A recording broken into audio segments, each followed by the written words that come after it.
You know, it sounds like a good idea on paper.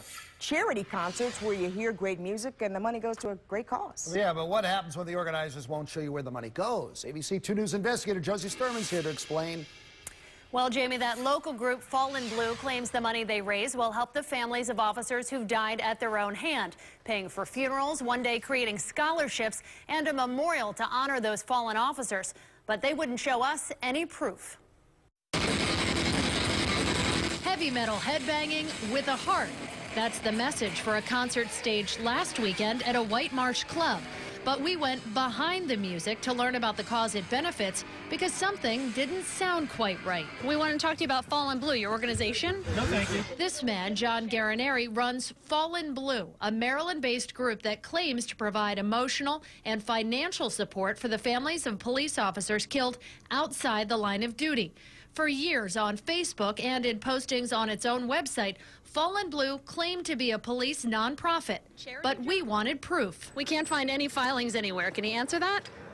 Where does the money actually go? We had questions for Garaneri after confirming Fallen Blue is not registered as a nonprofit with the IRS or with Maryland's Secretary of State, which oversees nonprofits here. That agency says charitable organizations are required to register before they start soliciting. But ABC2 investigators found Fallen Blue has been holding concerts to raise money for years without any registration. It didn't all add up. And it's still not adding up. Stevie Rochelle is the lead singer of the 80s hair band Tough. His group was approached about playing Fallen Blue's flagship event, a 3-day concert called Rock Harvest. It was held last year and again last weekend, both times billed as an event benefiting the police nonprofit Fallen Blue.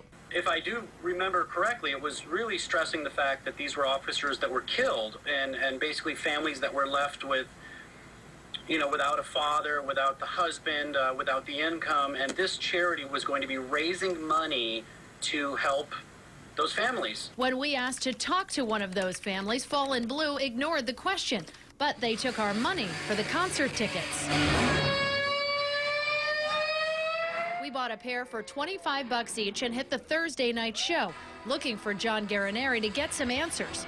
We found Fallen Blue t-shirts for sale and items up for charity auction, the same way they're listed online by the group. But no one, not even the founder, could tell us what happens to the money they raise from these things or the concert. There has to be a paper trail. There has to be some accountability. Bob Douglas knows about accountability. He runs a registered nonprofit, the National Police Suicide Foundation, and contracts with federal, state, and local agencies to do exactly what Fallen Blue claims, to raise awareness about officers who take their own lives. While Douglas applauds the cause, he says Fallen Blue needs to be transparent, providing documentation on their website that makes it clear who they are, what they do, how much money they raise, and where it goes. You would want to do that. That's not something you would shy away from. You would actually want to do that. We repeatedly asked Fallen Blue to show us they've filed with the state and feds to become a nonprofit, as their website has been claiming for years. But John Garaneri dodged our questions. After we tried to talk to him, he changed his group's Facebook, removing the term nonprofit from Fallen Blue. But on the Rock Harvest page, Fallen Blue is still listed as a police nonprofit.